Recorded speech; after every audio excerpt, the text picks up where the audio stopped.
Okay, hello girl, welcome back. Rồi, cô hỏi bạn Ngân nè. Ngân có nghe rõ tiếng cô nói hay là bên cô có bị giật không? Không đúng không? Khi nào mà bên cô Quỳnh mạng bị giật á là Ngân nói với cô Quỳnh nha, để Quỳnh điều chỉnh lại wifi nha. Vâng. Okay. Nào, bây giờ chúng ta sẽ chơi một trò chơi. Let's play a game. Space Race. Okay. Space Race. Okay. Cuộc đua không gian. Rồi.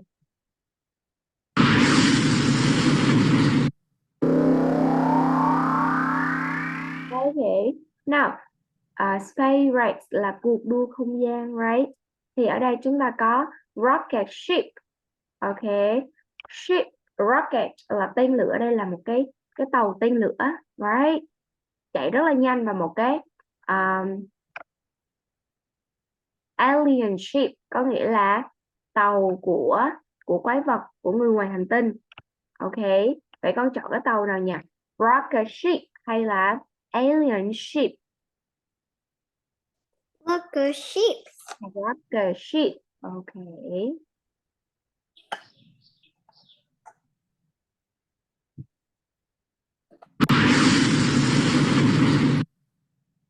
Okay.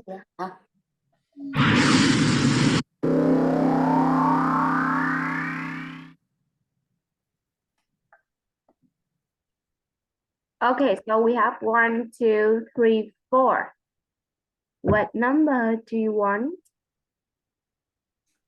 I want number 1. Number 1. Okay.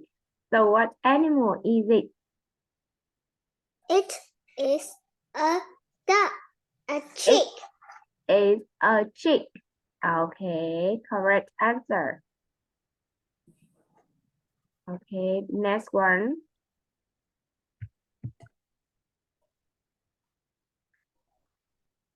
Okay.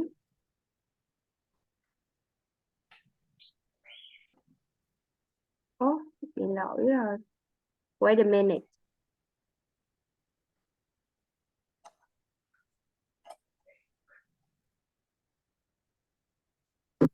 Ủa, cái tàu của con nó bay đi đâu rồi?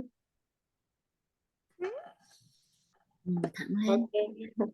Okay, that's okay, bị lỗi rồi. Chờ cô một xíu, cho cô một dăm cái sạc xíu.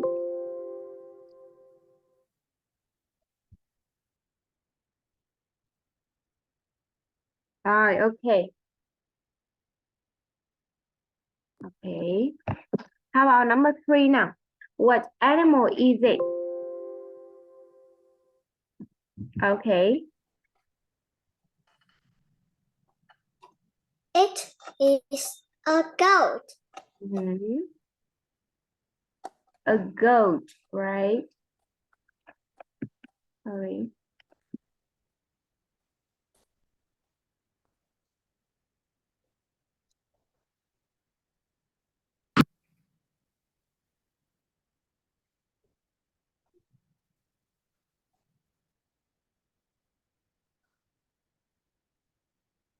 Okay, so what animal is it? It is a cow. Giỏi, yes, very good. It's a cow, right? So can you tell me what kind of cows there? Đây là con bò gì nhỉ? What kind of... Con bò sữa. Con bò sữa ha. Con bò sữa thì tiếng Anh chúng ta gọi là gì nhỉ? Milk cow. Ok, vậy chúng ta có sữa tiếng Anh là gọi là gì nhỉ? Ok. Rồi, chúng ta có thể nói đơn giản bò sữa là milk cow, right? Ok. Rồi. Sao mà cái tàu của bạn Ngân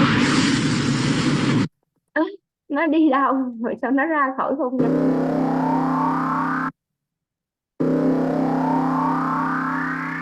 Hơi chết tiêu rồi. Ok. Rồi. Ok.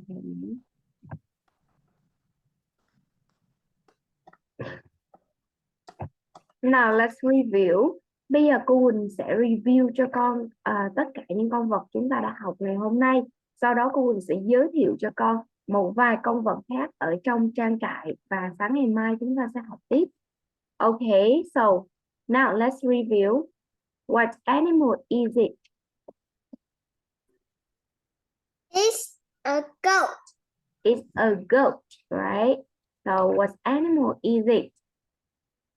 It's a sheep. It's a sheep. Okay, so bây giờ con sẽ đọc cả câu hỏi và câu trả lời nhé.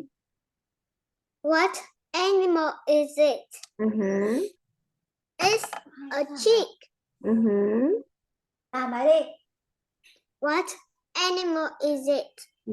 yes, It is a Làm đậu láng đi. cow. yes. Em còn làm hết cả lớp 1 rồi ấy. What animal is it? Làm đi. Mhm, It is a pig. giỏi. What animal is it? Mhm, It is a duck. very good. Good girl. Rồi bây giờ cô Quỳnh sẽ giới thiệu cho bạn Ngân một vài con vật khác trong trang trại nữa nè. Sau khi chúng ta học xong cái bài về trang trại này thì chúng ta sẽ ôn tập hết tất cả những cái gì mà chúng ta đã học. Sau đó thì tuần sau nữa cô Quỳnh tuần sau, right? Tuần sau chúng ta sẽ ôn tập hết tất cả những gì đã học và tuần sau nữa cô Quỳnh sẽ cho bạn Ngân làm bài kiểm tra. Ok.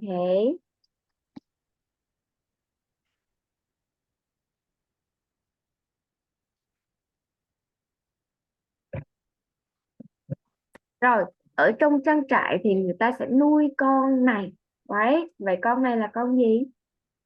Con ngựa. Con ngựa tiếng Anh sẽ đọc là Horse. horse.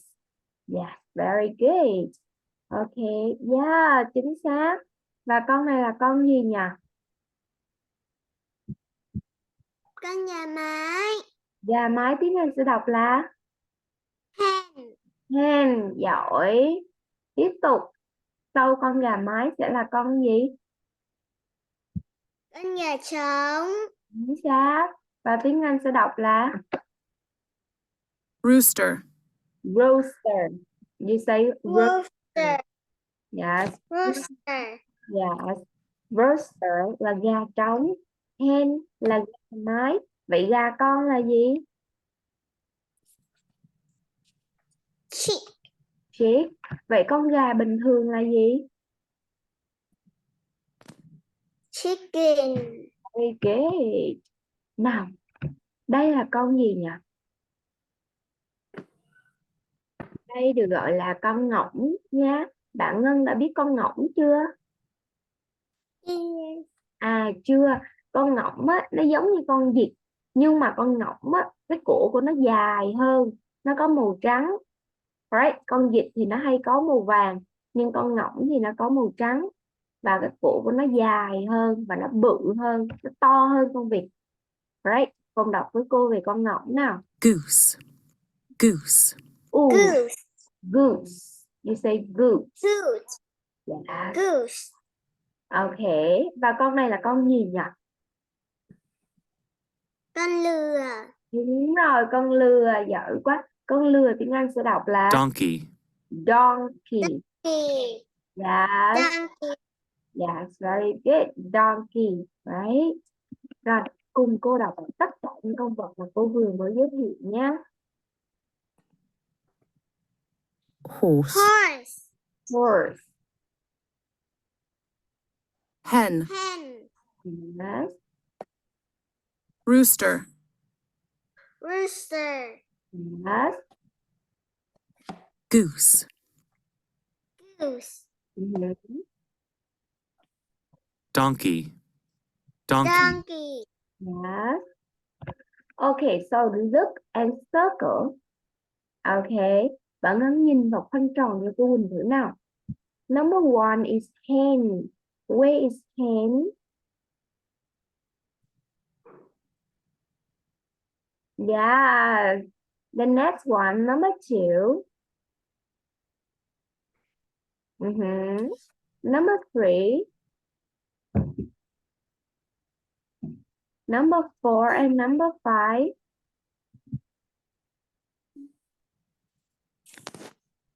Yes, very good. Now, what animal is it? What animal is it? Hen. What animal is it?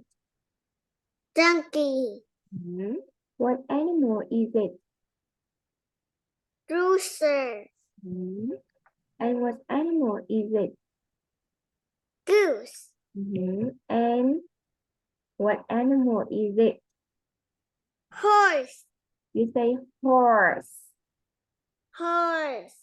or horse. Horse.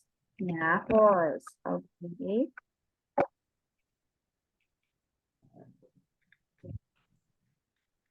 Now, listen and choose. Okay? Are you ready? Yes. Yes, very good. Rooster. Rooster. Rooster.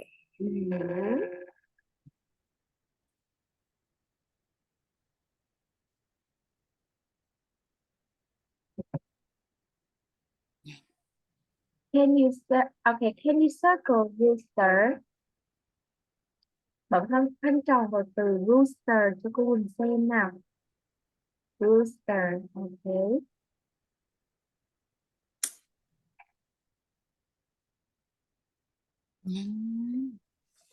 Yeah, very good. Well, the next one. Goose. Goose. Okay, so you can read goose, Goose. right? The next one. Horse. Horse. Horse. Yeah, so what animal is it? Horse. Horse, right? Horse. Yeah. The next one. Donkey. Donkey. Donkey. Very good. It's donkey, right? Nice. Okay. So, giống như structure lúc nãy chúng ta học luôn. Đó là what animal is it? Right? It is a hen or it's a hen. It is a hen. Yeah. It is a hen or it's a hen. Rồi, ở đây thì cô Quỳnh sẽ giới thiệu một cấu trúc câu mới. Ngày mai cô Quỳnh sẽ cho làm nhiều bài tập hơn về cấu trúc câu này. Đó là đây có phải là con gì đó không? Phải và không phải nha. Thì ví dụ như đây. Đây có phải là con gà mái không? Is it a hen? Is it a hen? Can you repeat? You say, đọc cho cô Quỳnh nha. Is it a hen? Is it a hen? Right? No, it isn't. You say, no, it isn't. No, it isn't. Rồi, đọc cho cô Quỳnh nha. Yes, it is. Yes, it is. No, it isn't. No, it isn't. Yes. Nếu đúng thì chúng ta sẽ nói là yes, it is. Nhưng sai thì sẽ là no, it isn't. Và câu hỏi của mình đây có phải là con gì không thì mình sẽ là is it a? Is it a? Is it a Yes. hen? Yeah, is it a hen? No, it isn't. It's a horse, Is right? horse. Wow. Đây có phải là con gà mái không? No, it isn't. It's a horse. No. No, it isn't. It's a horse. Đúng rồi, không phải. Đây là con ngựa. Đúng chưa? Nào. Rồi, bạn Ngân thử làm câu này nhé. Is it a horse? No, it isn't. It is a donkey. Yes, very good. It's a donkey, right? No, it isn't. Yeah. So is it a rooster? Yes, it is. Yes, it is. It's a rooster. Đúng rồi, nó là con gà trống đấy. You say, yes, it is. It's a rooster. Yes, it is. It's a rooster. So, is it a goose? No, it isn't. It's a horse. It's a horse. Giỏi. Chính xác. Vậy là hôm nay nhé, chúng ta học về những con vật trong trang trại được gọi là animal farm, right? Now, can you tell me some animal farm you learned? Cho cô biết những con vật mà con đã được học trong ngày hôm nay nào. Pig. Pig, Pig. Rooster. rooster, Hen. hen, Donkey. donkey.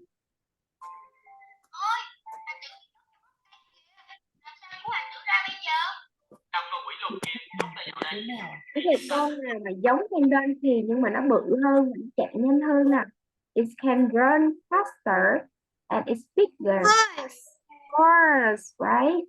How about okay, how about chicken, right? Chicken, so we have chick. Gà mái sẽ là Hen. hen. 35 chia 29 bằng mấy? Gà trống sẽ là gì nhỉ? Gà trống sẽ là rooster. Rooster. Là 29. Rooster, right? Ngày mai thì cô Quỳnh sẽ cho học lại animal farm. Sau đó thì mình thi đấu TV ha. Trừ 29 bằng mấy? Vâng ạ. Có một con mà cô Quỳnh muốn ôn cho con đó là con ngỗng. Con ngỗng 3 xuống. gọi là gì? 3 6 9 hạ 3 xuống. Goose. 63 chia 29 bằng mấy? It là very good. Good. Very good.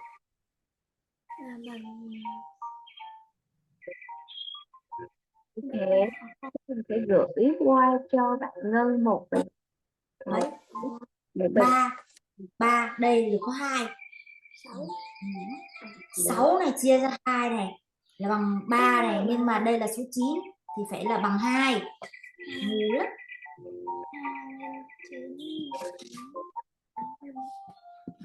Rồi, ok, very good. Rồi, vậy thì ngày mai nhá, bạn Ngân là gửi cho cô bài tập về nhà và chúng ta sẽ tiếp tục học về animal farm. Ok. 63 trừ 58 mấy? 63 trừ 58. Time to finish. You can say goodbye teacher and see you tomorrow. Bạn Ngân trả lời đi nào. Bạn Ngân nói là goodbye teacher, see you tomorrow. Goodbye, teacher. See you, mother. Tomorrow. Mother. Tomorrow, okay. Goodbye and see you tomorrow. Bye bye.